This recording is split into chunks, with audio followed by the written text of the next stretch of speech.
وزیر اعلیٰ خیبر پختونخوا علی امین گڈاپور کہتے ہیں عدالتوں کا احترام کرتے ہیں، جھوٹے کیسز بنائے گئے کیسز کا سامنا کریں گے، گورنر کا نام نہیں لینا چاہتا، پرچی پر بیٹھا شخص کے بارے میں کیا کہوں، پشاور ہائی کورٹ کے احاطے میں ان کا میڈیا نمائندوں سے مزید کہنا تھا، گورنر کو شاید گورنر ہاؤس میں رات گزارنا راس نہیں آتا، ہم خان کے سپاہی ہیں، 8 ستمبر کو جلسہ ہوگا، کسی نے منع کیا تو پھر سب دیکھیں گے۔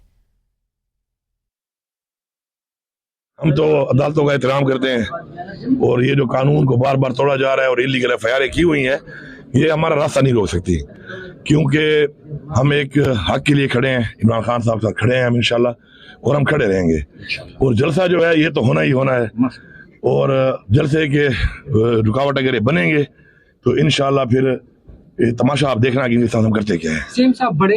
کرپشن کے الزامات لگائے جا رہے ہیں، بدنام کیا جا رہا ہے، کون لگا رہا ہے؟ یہ اپوزیشن والے اور جو مخالفین، خاص کر گورنر خیبر پختونخوا کہتے ہیں کہ فیصل امین صاحب جو ہے وہ صوبہ چلا رہے اور آپ نے لیگل نوٹس جو ہے وہ بھی بھیجا۔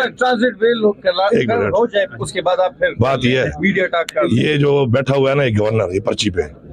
یہ چاہتا ہے میں اس کا نام لوں اور اس کی کوئی حیثیت بنے اور یہ پھر بولے، تو میں اس کو حیثیت دینا نہیں چاہتا ہوں، اس کو میرے خیال میں گورنر ہاؤس پہ رات کو سونا اس کو راس نہیں آ رہا۔ بس ہم تو عدالتوں کا احترام کرتے ہیں اور یہ جو قانون کو بار بار توڑا جا رہا ہے اور انلیگل ایف آئی آر کی ہوئی ہیں، یہ ہمارا راستہ نہیں روک سکتی، کیونکہ ہم ایک حق کے لیے کھڑے ہیں، عمران خان صاحب ساتھ کھڑے ہیں ہم انشاءاللہ، اور ہم کھڑے رہیں گے، اور جلسہ جو ہے یہ تو ہونا ہی ہونا ہے، اور جلسے کے رکاوٹ اگر یہ بنیں گے تو انشاءاللہ پھر تماشا آپ دیکھنا کہ ہم کرتے کیا ہیں۔ سیم صاحب بڑے کرپشن کے الزامات لگائے جا رہے ہیں، بدنام کیا جا رہا ہے، کون لگا رہا ہے؟ یہ اپوزیشن والے اور جو مخالفین، خاص کر گورنر خیبر پختونخوا کہتے ہیں کہ فیصل امین صاحب جو ہے وہ صوبہ چلا رہے اور آپ نے لیگل نوٹس جو ہے وہ بھی بھیجا۔ بات یہ ہے، یہ جو بیٹھا ہوا ہے نا یہ گورنر، یہ پرچی پہ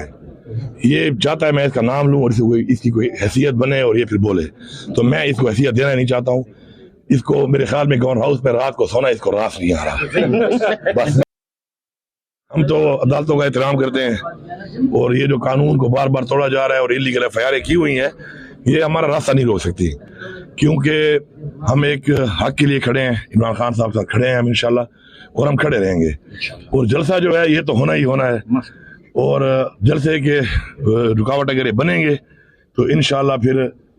تماشا آپ دیکھنا کہ ہم کرتے کیا ہیں۔ سیم صاحب بڑے کرپشن کے الزامات لگائے جا رہے ہیں، بدنام کیا جا رہا ہے، کون لگا رہا ہے؟ یہ اپوزیشن والے اور جو مخالفین، خاص کر گورنر خیبر پختونخوا کہتے ہیں کہ فیصل امین صاحب جو ہے وہ صوبہ چلا رہے اور آپ نے لیگل نوٹس جو ہے وہ بھی بھیجا۔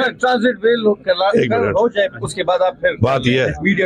یہ جو بیٹھا ہوا ہے نا یہ گورنر، یہ پرچی پہ یہ چاہتا ہے میں اس کا نام لوں اور اس کی کوئی حیثیت بنے اور یہ پھر بولے، تو میں اس کو حیثیت دینا نہیں چاہتا ہوں، اس کو میرے خیال میں گورنر ہاؤس پہ رات کو سونا اس کو راس نہیں آ رہا۔ بس ہم تو عدالتوں کا احترام کرتے ہیں اور یہ جو قانون کو بار بار توڑا جا رہا ہے اور انلیگل ایف آئی آر کی ہوئی ہیں، یہ ہمارا راستہ نہیں روک سکتی، کیونکہ ہم ایک حق کے لیے کھڑے ہیں، عمران خان صاحب ساتھ کھڑے ہیں ہم انشاءاللہ، اور ہم کھڑے رہیں گے، اور جلسہ جو ہے یہ تو ہونا ہی ہونا ہے، اور جلسے کے رکاوٹ اگر یہ بنیں گے تو انشاءاللہ پھر تماشا آپ دیکھنا کہ ہم کرتے کیا ہیں۔ سیم صاحب بڑے کرپشن کے الزامات لگائے جا رہے ہیں، بدنام کیا جا رہا ہے، کون لگا رہا ہے؟ یہ اپوزیشن والے اور جو مخالفین، خاص کر گورنر خیبر پختونخوا کہتے ہیں کہ فیصل امین صاحب جو ہے وہ صوبہ چلا رہے اور آپ نے لیگل نوٹس جو ہے وہ بھی بھیجا۔ بات یہ ہے، یہ جو بیٹھا ہوا ہے نا یہ گورنر، یہ پرچی پہ یہ چاہتا ہے میں اس کا نام لوں اور اس کی کوئی حیثیت بنے اور یہ پھر بولے، تو میں اس کو حیثیت دینا نہیں چاہتا ہوں، اس کو میرے خیال میں گورنر ہاؤس پہ رات کو سونا اس کو راس نہیں آ رہا۔ بس